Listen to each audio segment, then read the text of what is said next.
Robert Vadra के ऊपर आरोप पे आरोप लगाया जा रहा है। उसका मेन रीज़न ये है कि रॉबर्ट वाड्रा गांधी परिवार के दामाद है।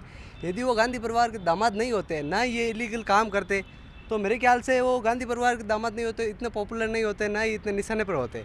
राजनीति में दामाद होना गुनाह नहीं है, परंतु अनलीगल कारण एक संपत्ति, कुछ संपत्ति का हजारों गुना में कन्वर्ट होना वो गुनाह है। सरकार को यो अगर वाकई में लगता है कि रॉबर्ट वाड्रा ने, कांग्रेस सरकार ने उसको फ़ायदा पहुंचाने के लिए इस तरीके के कुछ किए हैं कार्य, तो मुकदमा दर्ज करवाना चाहिए, एफआईआर करनी चाहिए। देखिए, हमने विधानसभा में बड़ा स्पष्ट इस मुद्दे को उठाया था। वाड्रा ने जिस प्रकार से यहाँ पे ज़मीनों की खरीद फरोख्त करी थी, जिस प्रकार से सीलिंग एक्ट का उल्लंघन किया था, जिस प्रकार से यहाँ के किसानों के साथ 420 की थी, हमने विधानसभा में उठाया था। और इसके साथ साथ हमने विधानसभा में ब्लैक पेपर भी जारी किया था। उसमें भी वाड्रा की ज़मीनी घोटालों को हमने सब जनता के सामने लेकर के आए थे। निश्चित रूप से अब हमारी राजस्थान प्रदेश सरकार इस पर कार्रवाई करेगी। अब चुनाव के बाद निश्चित रूप से हम इस पर कार्रवाई करेंगे।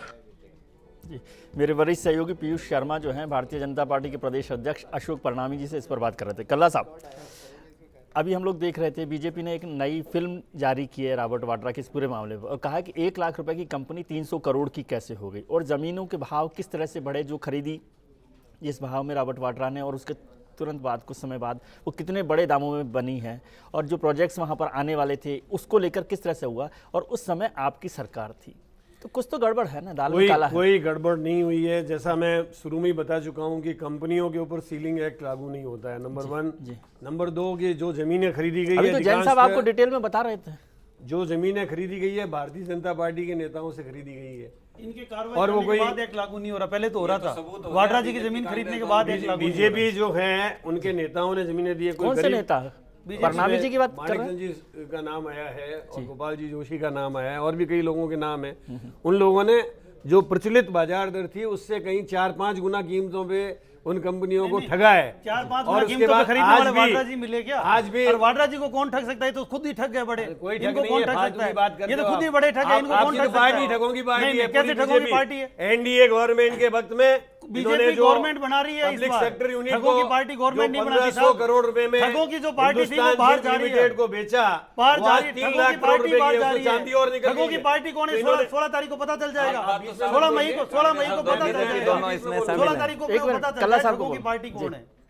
ऐसा है, लाउडी जी बीकानेर के होते हुए मेरी चैलेंज चुनौती है कि बीजेपी के कितने लोगों ने अलग अलग कंपनियों को, वाड्रा जी के अलावा भी जो कंपनियां हैं उन सबको इन्होंने जमीनें बेची हैं। अच्छा, दोनों लोग साथ हैं ये कह रहे हैं? मैं साथ नहीं कह रहा हूँ। कंपनी कोई जमीन लेती है वो उसमें कहीं कोई विधिक या कानूनी कार्रवाई का उल्लंघन, कानूनी राय तो लेट मी कंप्लीट फर्स्ट। मैं आपसे ये कहना चाहता हूँ कि बीकानेर में जो जमीनें खरीदी गई थी उसमें पूरी स्टैंप ड्यूटी दी गई, इनकम टैक्स में रिटर्न भरे गए, और बेचने वाले जो थे वो बहुत समझदार और पॉलिटिकल लोग थे जिन्होंने बाजार की कीमतों से ज्यादा कीमतों पर जमीनें बेची, और आज भी प्राय उन्हीं कीमतों के ऊपर वो जमीनें मिल रही है। ये केवल पॉलिटिकल स्टंट बना करके उनकी कीमतें इतनी बढ़ गई। कहाँ कीमतें बढ़ गई? वहां ना तो कोई बड़े संयंत्र लगे, ना कोई वहां बड़ी इंडस्ट्री आई, वहां तो जमीनों की कीमतें घट रही है। आज जमीनों में सारण साहब आपने ये मामला उठाया, फिर क्या घोटाला क्या? इंडस्ट्री लगाने के लिए जमीन इंडस्ट्री उन्होंने लगाई नहीं, तो आती कहां से? ये मान रहे हैं कि बीजेपी और कांग्रेस ने मिलकर जमीन खरीदी, ये तो एक तरफ तो इन्होंने मान लिया, दूसरी तरफ ये कह रहे हैं कि इसमें कुछ घोटाला हुआ ही नहीं। बड़े आश्चर्य की बात है। एक तरफ कह रहे हैं कि कंपनी के अंदर सीलिंग एक्ट लागू नहीं है। सीलिंग एक्ट लागू करने का भी जैन साहब ने सारा खुलासा किया है, बैक डेट में जाकर के, और सीलिंग एक्ट में जमीन खरीदने की छूट दी है, वो किस आधार पे दी, उसकी इंक्वायरी होनी चाहिए। ये 4 महीने में वसुंधरा जी ने एक भी इंक्वायरी करने की कोशिश नहीं करी जमीन पर। अब चुनाव आया जो वोट लेने के लिए बात कर रहे हैं, बड़े आश्चर्य की बात है। और चुनाव के एक मिनट लाहौर जी, मेरी बात कंप्लीट नहीं हुई है, मेरी बात कंप्लीट नहीं हुई है, आप 1 मिनट सुन लो। 4 महीने में 60 दिन की योजना में तो इनको फुर्सत ही नहीं मिली। और उस टाइम तो इन्होंने इस घोटाले की कोई बात नहीं करी। अब जब वोट लेने की बात आई है, जब जनता को बरगलाने के लिए घोटाले की बात कर रहे हैं, सरकार बनाने से पहले अडानी को 15 रुपए, सुन लो मेरी बात, सुन लो पेपर में ही दिया। पहले मेरी बात कंप्लीट होने दो। अडानी जी के आज के अखबार में 15 रुपए मीटर में जमीन दी है अडानी को। करोड़ रुपए की बात ये करने को तैयार ही नहीं है। हिंदुस्तान जिंक लिमिटेड को आप अडानी जी के 15 रुपए मीटर दे रहे हैं, उससे सस्ते हो तो फिर की जमीन थी, उसकी बात करने को जैन साहब, तैयार ही नहीं इसमें है। क्या कानूनी रास्ता आपको दिखाई देता है? इसमें जैसा अभी कल्ला साहब कह रहे हैं कि कंपनी को आज जो लॉ जो दो अमेंडमेंट किया गया इसमें से, उसके बाद तो कंपनी को छूट। लेकिन जिस दिन 2009 में जब खरीद हुई थी तब ये रेस्ट्रिक्शन लागू था। राजस्थान सरकार ने एक मानस बना रखा था, कई दलितों के मामले में भी ये मानस बना रखा था कि कंपनी इस पे लागू नहीं कल्ला होता। साहब 2009 में किसकी सरकार थी?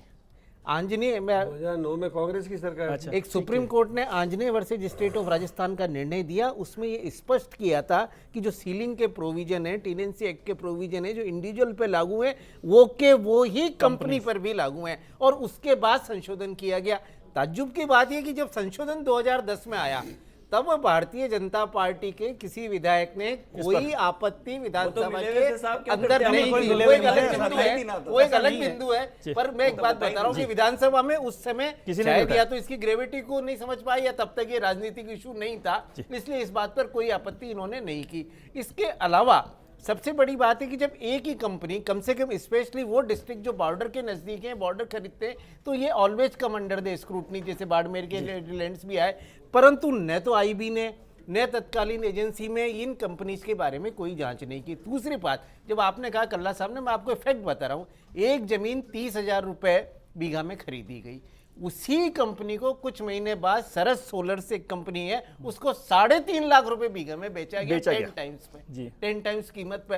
तो ये जो कुछ फैक्ट्स हैं वो रिकॉर्डेड फैक्ट्स हैं। जो जमीन ट्रांसफर हुई है तो उसमें पता लग रहा है कि 10 गुने भाव से 20 गुने भाव से ट्रांसफर हुआ। कौन सा उल्लंघन? जी, इसमें नियम तो बदल दिए गए। आप जमीन खरीदो सस्ती। चलिए एक बार मैं हमारे सहयोगी गोवर्धन जी को और देख लेता हूँ। गोवर्धन जी, आपके पास क्या जानकारी है?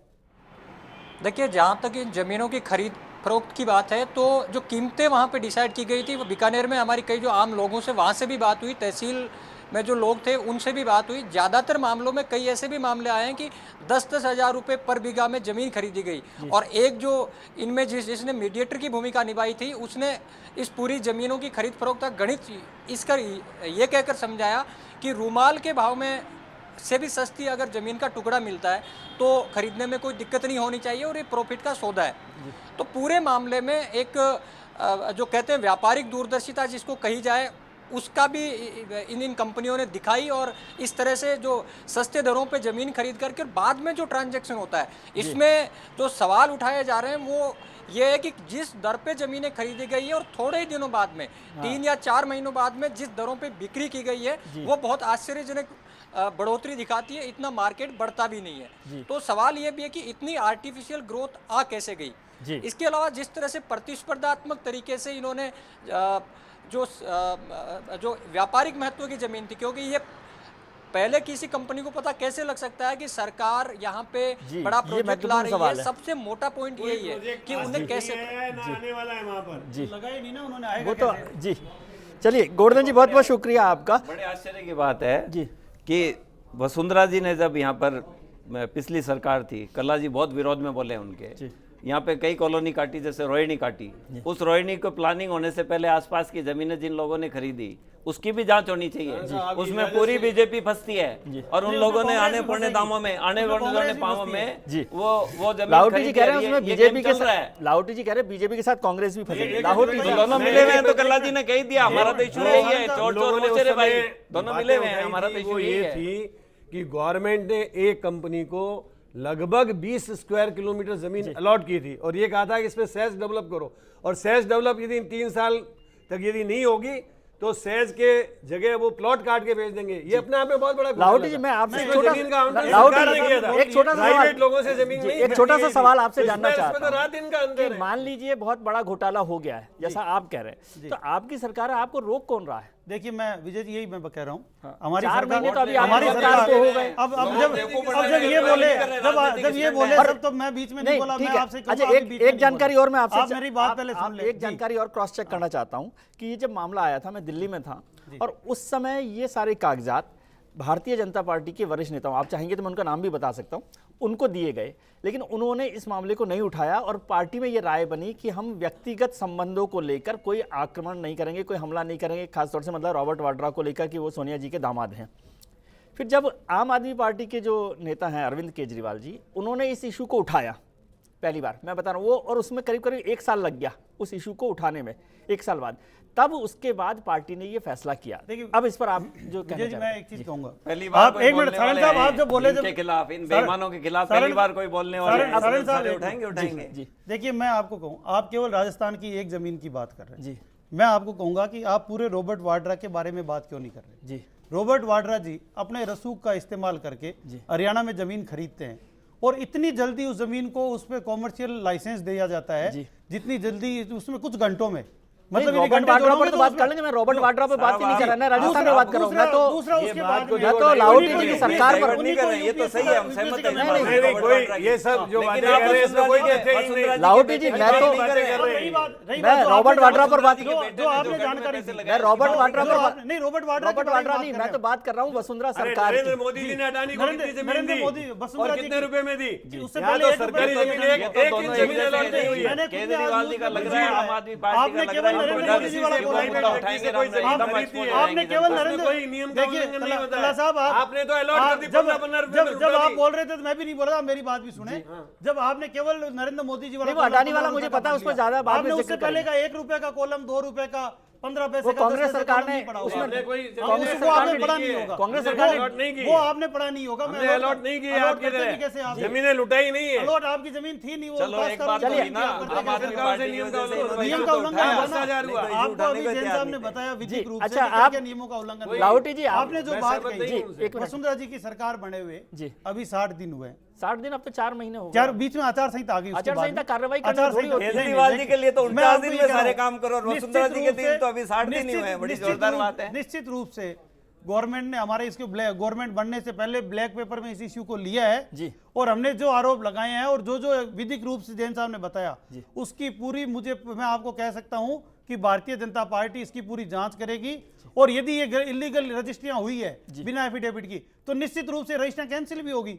अभी जैसे कल्ला साहब ने कहा कि उनके खिलाफ उन्होंने कुछ नहीं किया, उन्होंने कोई 420 नहीं की, उन्होंने उनको जेल, कानूनी कार्रवाई उनके कानूनन गलत नहीं किया। यदि कानूनन उसी समय गलत होता और सरकार अमेंडमेंट नहीं लाती तो अब तक जेल जा चुके होते। चलिए, उन्होंने धोखाधड़ी की है और जांच के बाद जेल गए हैं। जो धोखाधड़ी की और जांच के बाद जेल जाएंगे, धोखाधड़ी की है और जांच के बाद नहीं, आपकी पार्टी ने 60 दिन के एजेंडे में इसको लिया क्या, क्यों नहीं लिया? चलिए कल्ला साहब इस पर चर्चा जारी रखें। लाहौटी जी आपने इनिशिएटिव लिया क्या? आपने लिया क्या इनिशिएटिव? आप लाहौटी जी पार्टी को सरकार चलानी आती तो रिजाइन नहीं होता। लाहौटी जी इनिशिएटिव लेके 60 दिन ठीक में है, इंक्वायरी कमेटी लाहौटी बैठी, नहीं ठीक है, इस पर चर्चा मुकदमे दर्ज कराएं। सरकार सारण साहब, मैं आपको यदि इस पर सरकार चर्चा चलानी जारी, आती लाहौटी तो जी, आपको रिजाइन थोड़ी चलिए, देना वो पड़ता अलग है। issue कोई है। भी इंक्वायरी होती है दर्ज कराएं, इंक्वायरी वाले के खिलाफ आप आपने केवल कोई इनिशिएटिव आपकी लिया? पार्टी केवल सड़क पे आरोप लगा उस पर सकती है। चर्चा आपकी तो पार्टी कार्रवाई की है, मुकदमा दर्ज कराएं, इस पर चर्चा जारी रखेंगे और ब्रेक आपकी के तो आरोप आप और आदमी बीजेपी पार्टी तो है। एक हो गए वहां पर ठीक है, इस पर जाकर चर्चा जारी रखेंगे और ब्रेक के बाद देखेंगे कि क्या कार्रवाई होनी चाहिए थी और क्या कार्रवाई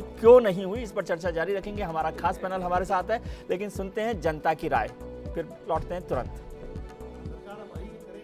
आरोप तो बिल्कुल सही है कि इसने जो भी मतलब करा है ना, इसकी जांच होना चाहिए, सीबीआई जांच होके ही मतलब सारा उजागर होना चाहिए। ये बिल्कुल सही बात है कि कांग्रेस सरकार की वजह से उनको रॉबर्ट वाड्रा को फ़ायदा मिला, चाहे वो हरियाणा हो, चाहे राजस्थान हो, चाहे कोई अन्य प्रदेश हो जो कांग्रेस शासित प्रदेश है। जो कानून का उल्लंघन करेगा उसके लिए कानून बराबर है, वो रॉबर्ट हो या गांधी हो या राजीव हो या कोई भी हो,